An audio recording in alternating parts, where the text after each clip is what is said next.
Bonjour et bienvenue dans Prière Inspirée, dans cette semaine spéciale où nous prions pour vos finances et pour EMCI TV. Et aujourd'hui, j'ai la joie et l'honneur de recevoir Michael Lebeau. Michael Lebeau, certainement vous le savez, hein, si vous nous connaissez, c'est un ami de longue date. Et c'est avec Michael qu'on a commencé enseignement.com il y a bien longtemps. Et justement, il y a un frère qui a fait un don pour la campagne de dons pour le direct de EMCI TV. Il s'appelle Yves Cédric. Et il dit « Enseigne-moi est une bénédiction d'encouragement, de restauration pour moi depuis l'âge de 14 ans et j'ai maintenant 21 ans. » Et on est tellement bénis de pouvoir être une bénédiction pour des gens qui grandissent, qui sont au départ des enfants, qui deviennent des adolescents, des adultes. Et il dit « C'est ici que j'ai appris à marcher avec Christ et que j'ai été mis à part depuis mon adolescence. Soyez encouragés, Christ vous aide à courir, le meilleur est à venir. » On a un autre témoignage de Nathan, toujours par rapport à cette campagne. Donc, ce sont des gens qui soutiennent EMCI TV. Il dit « Merci Michael Lebeau et Jérémy Sourdril ainsi que vos épouses et toute votre équipe. Merci surtout à Dieu pour votre inspiration. Je connais ce site depuis un moment, mais depuis peu, vos émissions sont en train de transformer complètement ma vie. » Et on reçoit vos commentaires par rapport à vos dons et vos commentaires sur Enseigne-moi et par rapport à EMCI TV. On les lit, on est encouragés. Et on aime recevoir de vos nouvelles et savoir que vous êtes bénis, c'est quelque chose qui nous touche particulièrement. Avec le pasteur évangéliste Michael Lebeau, ça fait donc des années qu'on se connaît et je connais son cœur, c'est le cœur d'un visionnaire. Il a fondé ce site internet et maintenant cette chaîne de télévision avec le cœur de Dieu. Et c'est vraiment notre cœur, on vous aime, on est derrière cette vision, on a le cœur de Dieu pour vous, on veut que vraiment l'amour du Seigneur se manifeste sur toute la terre, dans la francophonie. On veut vraiment voir le Seigneur agir à travers vos vies. Certaines personnes d'entre vous, vous avez vraiment des difficultés, des défis. Plusieurs personnes, vous nous avez écrit, vous avez été transformés, édifiés par rapport aux émissions qui sont sur EMCI TV. Et quand on lit ça, on dit « Mais Seigneur, merci, gloire à Dieu, tout est pour toi, toute la gloire est pour toi. » Et on veut tellement plus. On veut que EMCI TV soit diffusé en direct à partir du 25 juillet et que toute la francophonie soit vraiment bénie à travers ces émissions. Et on prie pour vos finances pendant cette semaine spéciale. On va prier pour vous, pour vos finances personnelles. Et j'ai une première question pour toi, Michael. C'est comment on peut vivre une percée financière? Certaines personnes sont là et vivent des difficultés et disent « Oui, j'aimerais que vous puissiez prier pour mes finances, mais j'aimerais aussi donner pour EMCI TV, mais je n'ai pas les moyens. Comment je peux faire? Comment je peux faire pour vivre une percée ?» C'est une bonne question. Moi, je n'ai pas expérimenté de percée financière dans ma vie chrétienne lorsque j'ai reçu le Seigneur en mars 2002 jusqu'à peu près 2006-2007. Je n'avais que des problèmes financiers. Mon compte bancaire en France était toujours dans le négatif, dans le rouge. Et je prenais l'argent du découvert souvent pour payer des choses que je devais payer. Et je n'arrivais pas à avoir de percée financière et aller de gloire en gloire dans mes finances. Jusqu'à ce fameux jour où j'étais dans une église à Paris et j'ai entendu l'homme de Dieu prêcher sur la dîme. Et il a dit que si vous voulez ne plus avoir de problème dans vos finances, il va falloir apprendre à donner en fait, à donner à Dieu, à donner les prémices de vos revenus, à donner ce que vous avez. Et là, j'ai eu une révélation. Je me suis dit, mais oui, c'est ça, il faut que je donne ma dîme parce que je n'étais pas fidèle. Parce que moi, je partais du principe que je paye mes factures, je paye mes besoins, et après, quand il me reste de l'argent, éventuellement, je le donne pour le Seigneur, mais il m'en reste jamais. Donc, j'ai besoin d'un miracle, j'ai besoin d'une percée. Et là, j'entends cet homme de Dieu et je me dis, waouh, mais ce qu'il dit là, dans la parole de Dieu, c'est vraiment ce dont j'ai besoin. Je dois donner à Dieu, au royaume de Dieu, pour pouvoir voir un miracle financier. Et ça, je n'avais pas compris. Et depuis ce jour, j'ai commencé à donner ma dîme et à faire des offrandes dès que je recevais des entrées et pas après. Et j'ai commencé à voir effectivement. J'ai quitté la zone rouge sur mon compte, j'étais toujours dans le positif et depuis ce jour, je n'ai jamais vraiment eu de problème d'argent. C'est allé de gloire en gloire dans ma vie et on peut le voir dans Proverbes au chapitre 3, au verset 9, ce principe. Il est écrit « Honore l'Éternel avec tes biens et avec les prémices de tout ton revenu. Alors tes greniers seront abondamment remplis et tes cuves regorgeront de vin nouveau. » Et là, on voit, c'était dans le passé, ils avaient des greniers, ils avaient des cuves. Aujourd'hui, on pourrait dire, alors ta maison sera comblée, alors ton compte bancaire sera rempli, alors ton frigidaire sera rempli. etc. Mais la condition, c'est quoi? Au verset 9, « Honore l'Éternel avec tes biens ». Et ici, là, on parle des offrandes. Ce qu'on a comme argent, on honore Dieu en donnant pour le royaume de Dieu. Et Dieu nous fait la promesse de remplir notre compte bancaire en retour. Et il dit aussi, la deuxième partie, verset 9, c'est « Et avec les prémices de tout ton revenu », et là on parle de la dîme, les prémices, le 10% de nos revenus. Donc là, c'est vraiment une promesse de Dieu et elle est réelle. Alors, quand j'ai lu ce verset, j'ai entendu ce verset, j'ai vraiment cru que la parole de Dieu était vraie. Et que ce que Dieu dit, il n'est pas un homme pour mentir, ni un fils d'homme pour se repentir. Ce qu'il a dit ne peut que fonctionner. Et je l'ai appliqué. J'ai commencé à donner. Et dans le monde, ça paraît totalement absurde parce que depuis notre enfance, on nous apprend les additions. Addition, c'est tu as de l'argent, si tu en veux plus, tu dois additionner. Et là, Dieu, il semble dire, il faut soustraire en donnant pour le royaume de Dieu pour ensuite avoir une addition. Et c'est un principe absurde et on peut le lire qui semble être absurde aux yeux du monde dans Proverbes au chapitre 11 et au verset 24. Il est écrit « Tel qui donne libéralement devient plus riche, et tel qui épargne à l'excès ne fait que s'appauvrir. » Et c'est là, Jérémie, que j'ai compris ce que disait la parole de Dieu, c'est que vraiment, celui qui donne pour le royaume de Dieu s'enrichit. Mais celui qui veut épargner en se disant « non, je garde pour m'enrichir » comme le monde fait, finalement, il s'appauvrit. Et j'ai réalisé que Dieu a mis une loi spirituelle, une simple loi, c'est la loi de la semence et de la récolte. Jésus leur a dit « donnez, il vous sera donné, on versera en votre sein une bonne mesure, etc. » qui déborde. Et ici, on voit vraiment le principe. Pour que Dieu nous bénisse, il a mis une loi spirituelle, c'est on donne au royaume de Dieu, ça quitte notre poche, mais finalement Dieu, en retour, nous bénit en retour toujours. Et c'est une promesse, on le voit dans la Bible à tellement de reprises, dans Malachie au chapitre 3, « Mettez-moi de la sorte à l'épreuve et vous verrez si je n'ouvre pas les écluses des cieux. » Et c'est ça vraiment que j'ai réalisé, c'est que si je voulais prospérer, aller de gloire en gloire dans mes finances, avoir une percée financière, il fallait que je donne, que je sème. Il y a des exemples dans la parole de Dieu de gens qui ont semé dans des temps difficiles? Oui, il y a un exemple qui me parle beaucoup, qui m'a beaucoup parlé, beaucoup encouragé. D'ailleurs, quand j'enseigne sur les finances, ou je parle des finances, je prends toujours cet exemple. On peut y aller, c'est dans 1 Roi, au chapitre 17 et au verset 8. C'est l'histoire de Élie et de la veuve de Sarepta. Je peux le lire? Vas-y, ouais. Alors la parole de l'Éternel lui fut adressée en ces mots. « Lève-toi, va à Sarepta qui appartient à Sidon. » Ici, Dieu parle à Élie, le prophète Élie. « Va à Sarepta qui appartient à Sidon, reste-y. Voici, j'y ai ordonné à une veuve de te nourrir. » Il se leva et s'en alla à Sarepta. Comme il arrivait à l'entrée de la ville, voici qu'il y avait là une veuve qui ramassait du bois. Il l'appela et dit « Va me chercher, je te prie, un peu d'eau dans un récipient, afin que je boive. » Elle alla en chercher. Il l'appela de nouveau et dit « Va me chercher, je te prie, un petit morceau de pain dans ta main. » Elle répondit « L'Éternel, ton Dieu, est vivant. Je n'ai rien de cuit. Je n'ai qu'une poignée de farine dans un pot et un peu d'huile dans une cruche. Me voici en train de ramasser 2 morceaux de bois, puis je rentrerai et je préparerai cela pour moi et pour mon fils. Nous en mangerons, après quoi nous mourrons. » Élie lui dit « Sois sans crainte, rentre, fais comme tu l'as dit, seulement prépare-moi d'abord avec cela un petit gâteau et tu me l'apporteras.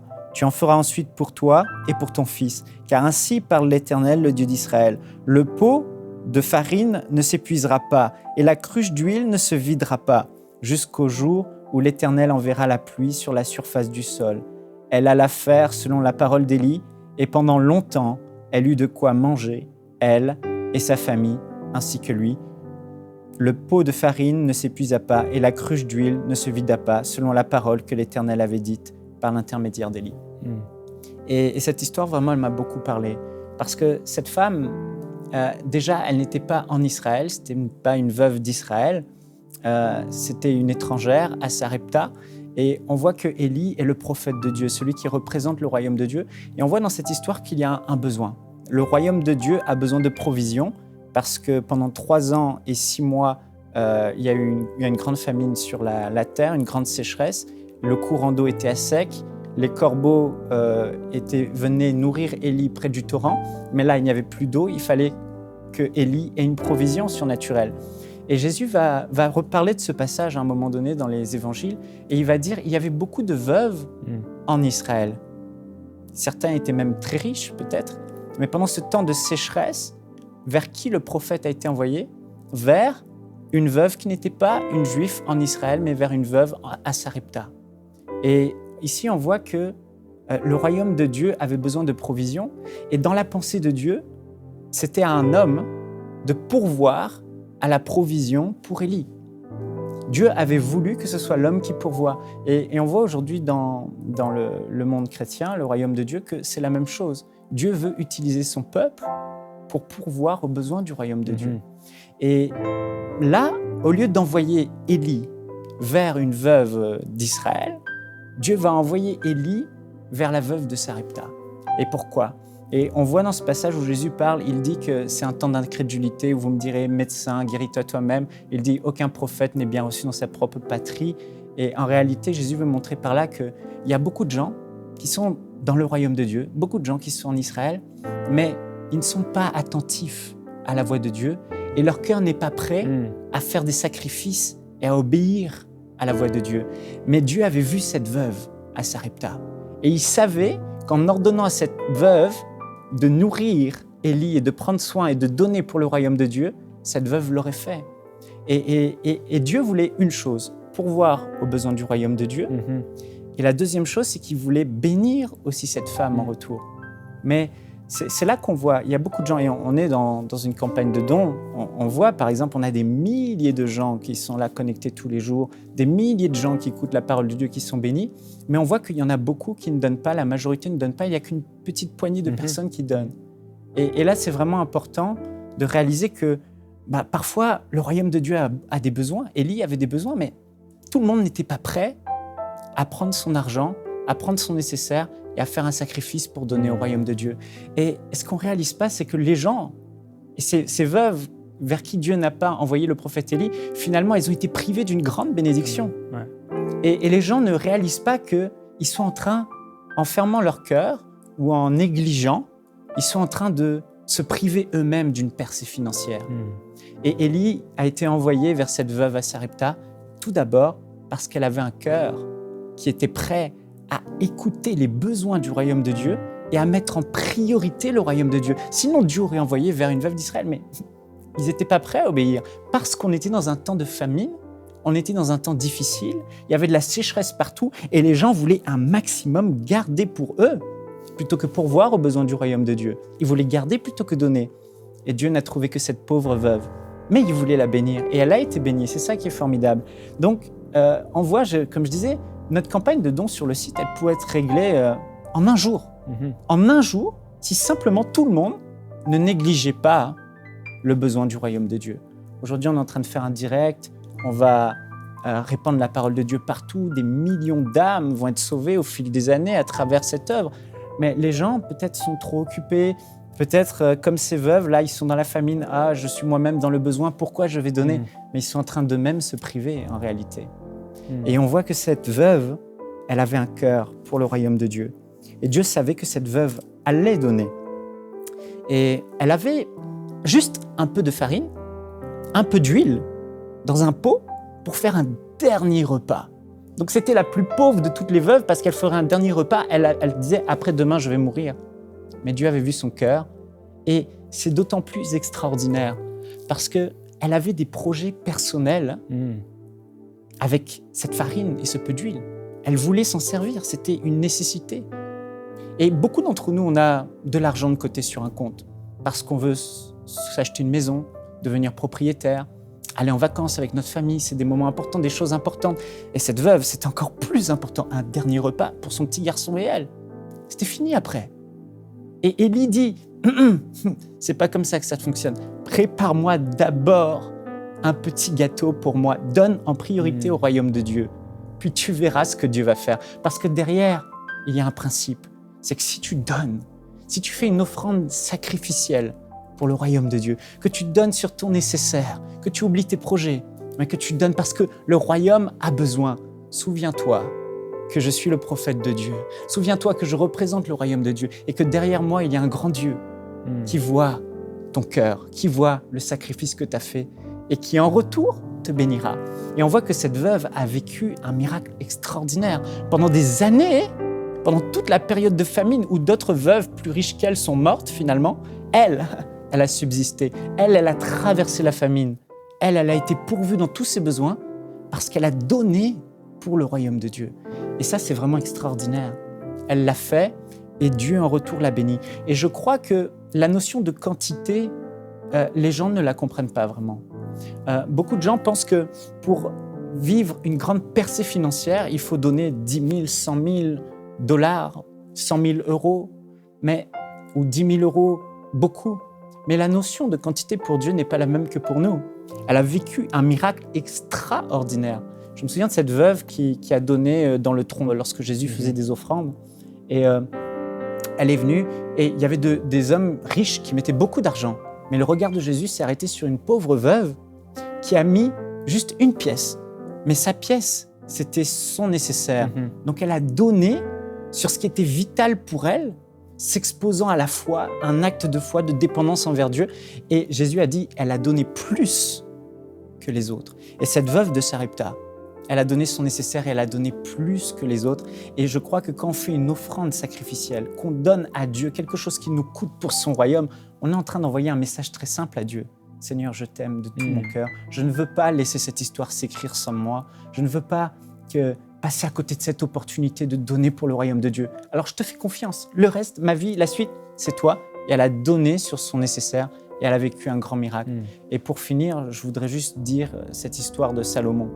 Chaque fois qu'on fait une offrande sacrificielle pour le royaume de Dieu, il y a une récolte extraordinaire derrière et il y a une percée financière. Puisqu'on parle de percée, ce n'est pas forcément la quantité.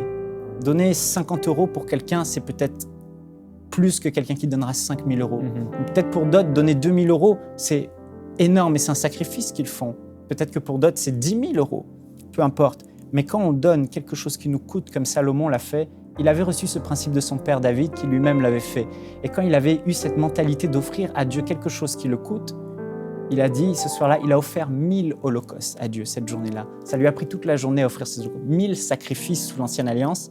Et le soir même, le cœur de Dieu a été touché. Le soir même, Dieu lui est apparu et lui a fait une proposition que Dieu n'a jamais fait à aucun homme. Il a dit, demande-moi, Salomon, ce que tu veux. Ce que tu veux et je te le donne. Ce que tu veux. Parce qu'il a fait la journée même un sacrifice qui lui a coûté. Et ma femme et moi, par rapport à cette campagne de dons, on était là et d'autres personnes de l'équipe, je sais, ils ont fait vraiment un sacrifice. Ils ont donné quelque chose qui leur coûtait vraiment. Parce que quand on réalise que derrière l'offrande qu'on fait, il y a un cœur. Et ce cœur, c'est le cœur de Dieu. On sait que si Dieu est touché par notre cœur, on donne avec joie, on donne pour le royaume de Dieu. Mais Dieu nous a lui-même dit, mettez-moi de la sorte à l'épreuve. Dieu lui-même prend plaisir à nous rendre beaucoup en retour. Amen. Alors cette histoire m'a vraiment, vraiment touché. Cette offrande sacrificielle qu'elle a fait, et puis la grande percée financière, dans son domaine de nourriture dont elle avait besoin. Mais aujourd'hui, je crois fermement qu'en faisant des offrandes qui nous coûtent, sacrificielles, Dieu, en retour, nous donne une récolte et une percée surnaturelle. Amen, amen. C'est encourageant. C'est puissant. Est-ce que tu voudrais avec moi prier pour parler soit la vie des gens qui écoutent aujourd'hui, parler soit leur vie ou prier pour eux? Alléluia. On vous invite maintenant à ouvrir vos cœurs vraiment à la présence de Dieu. Alléluia. Mettez-vous dans l'esprit maintenant. Alléluia.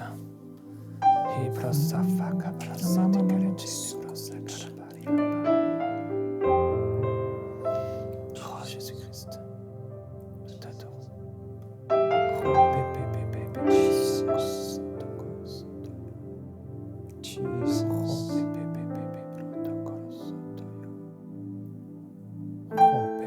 Alléluia. Saint-Esprit, nous invitons ta présence dans la vie de tous ceux qui nous écoutent sur ce plateau. Merci pour ta présence. Merci pour ta présence dans leur maison, derrière leur écran, là où ils sont. Tu Tu es Dieu. Tu as un cœur, tu es une personne. Tu n'es pas un distributeur. Et tu veux bénir ton peuple. Tu connais toutes les épreuves et les difficultés qu'il y avait dans la vie de ces veuves, Père. Mais tu as envoyé le prophète Élie vers une pauvre veuve qui allait mourir et qui avait besoin de ton secours. Et tu l'as bénie en retour lorsqu'elle a semé pour le royaume de Dieu. Seigneur, je sais qu'il y a beaucoup de personnes qui sont en train de nous suivre, qui ont des grands besoins financiers. Et je sais, Seigneur, comme cela a été pour moi, comme cela a été pour la vie de plein de personnes qui travaillent à Enseigne-moi, la solution a été de semer. La solution a été de mettre le royaume de Dieu en priorité. La solution a été de te donner. Et Père, je crois, Seigneur, que tu vas bénir ces vies en retour. Je crois, Seigneur, que tu vas inspirer les cœurs maintenant qui nous écoutent à comprendre les réalités de ta parole, à te mettre à l'épreuve, comme tu le dis dans Malachie, au chapitre 3, toi-même, Seigneur, tu le dis. Tu es vivant. Tu n'es pas un homme pour mentir, ni un fils d'homme pour te repentir. Ce que tu as dit dans ta parole, Seigneur, c'est la vérité. Celui qui donne pour ton royaume, tu ouvriras les écluses des cieux et tu déverseras sur sa vie la bénédiction au-delà de toute mesure. Père, on reçoit des requêtes de gens qui ont des besoins financiers. Et Seigneur, on les a encouragés à donner. On les a encouragés à semer. On les a encouragés à donner pour le royaume de Dieu. Père, je veux que tu tournes tes regards vers eux maintenant selon ta promesse, selon ta parole. Parle à leur cœur. Parle à leur cœur pour qu'ils puissent semer, Seigneur, là où tu veux qu'ils sèment. Pour qu'ils puissent donner avec un cœur joyeux, un cœur rempli de générosité. Parle à leur cœur pour leur dire combien ils doivent donner, là où ils doivent donner, ce qu'ils doivent semer, le sacrifice qu'ils doivent faire, avec un cœur rempli de joie pour ton royaume. Et Seigneur, je sais qu'en retour, tu les béniras. Je sais en retour, Seigneur, que tu déverseras sur eux ta bénédiction. Je sais en retour, Seigneur, que leur compte bancaire sera rempli, que leurs dettes seront annulées. Père, je me mets dans la foi avec mon frère, avec ma sœur qui est en train de m'écouter maintenant. Et Père, on te réclame ta bénédiction sur nos finances. Seigneur, tu l'as dit dans ta parole. Tu l'as dit que tu menaceras celui qui dévore. Alors Père, menace celui qui dévore au nom de Jésus. Alléluia. Alors Père, je prends autorité au nom de Jésus sur le diable qui dévore dans la vie de mon frère, dans la vie de ma sœur, qui dévore ses finances par la maladie, qui dévore ses finances avec des pertes de travail, qui dévore ses finances avec le chômage. Et au nom de Jésus, je déclare qu'alors qu'il fait cette semence pour ton royaume, aujourd'hui, le ciel s'ouvre. Alléluia. Ta promesse s'accomplit dans sa vie. Au nom de Jésus, Alléluia. en opportunité, en travail, en promotion, en santé. Alléluia. Au nom de Jésus. Père, merci, parce que tu le fais. Alléluia. Alléluia. Oh, nous croyons en toi, Seigneur. Nous croyons en toi. Nous avons confiance en toi. Une pleine confiance en toi. Le salut n'est pas dans la force du soldat, n'est pas dans la richesse de la terre. Notre salut se trouve en toi. Amen. Notre source se trouve en toi. Notre provision se trouve en toi. Nous t'aimons, Seigneur Jésus-Christ. Et je te remercie, Père Céleste, pour toute l'œuvre que tu as accomplie jusqu'ici. À travers Enseigne-moi. Toutes ces années où nous avons vu ta main. Grâce à toi, nous avons été fidèles en peu de choses et nous avons vu ta gloire toucher des vies, toucher des maisons, toucher des nations. On te glorifie, Père Céleste, et on te remercie parce que tu es le Dieu de la multiplication. Tu es le Dieu des miracles. Tu es le Dieu des percées. Amen. Tu es Dieu. Et on déclare ta divinité, ta puissance. Tu nous as donné tout ce qui contribue à la vie, à la piété. Nous croyons en toi et nous déclarons ta bénédiction sur tous ceux qui donnent, sur tous ceux qui obéissent. Amen. Père, merci pour les témoignages que nous avons lus, des gens qui ont donné dans le passé et qui ont reçu tellement plus et qui ont été réjouis. On te glorifie, Père Céleste, pour l'œuvre que tu as accomplie. Alléluia. Tu es glorieux. Jesus. Glorieux. Jesus. Glorieux. Saint-Esprit, glorifie ton nom. Vous êtes en train de nous écouter. Glorifie ton nom. Vous savez, avec Dieu, au niveau des finances, il ne faut pas raisonner. On peut s'enrichir en prospérer en travaillant énormément jusqu'à épuisement. Mais on a un Dieu qui est Dieu et un Dieu qui est vivant. Il nous a donné les clés. Il nous a dit qu'il ne suffit pas simplement d'avoir foi, il ne suffit pas simplement de prier, mais il faut semer pour pouvoir récolter. J'aimerais vraiment vous encourager.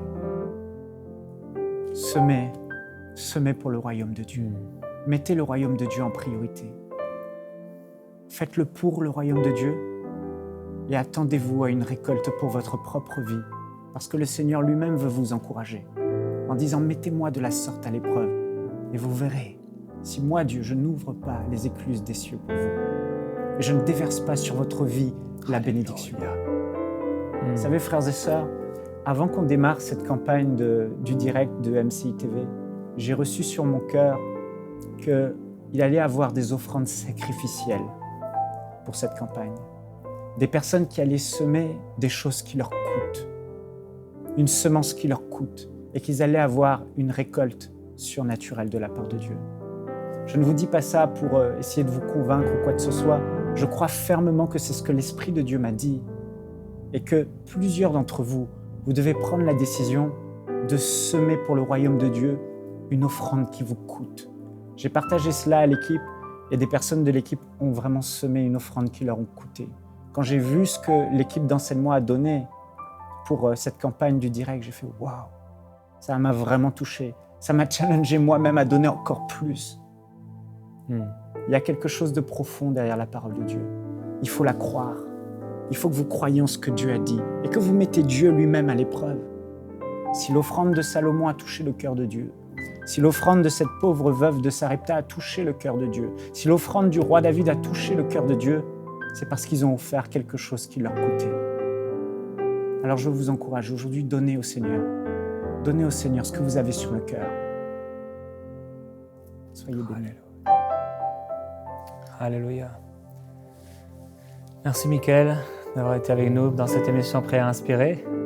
Merci Jérémy On aura l'occasion de te revoir ici. Amen. Et chers frères et sœurs, on vous aime et on prie pour vous. Et je vous dis donc à bientôt, à demain dans Prière inspirée.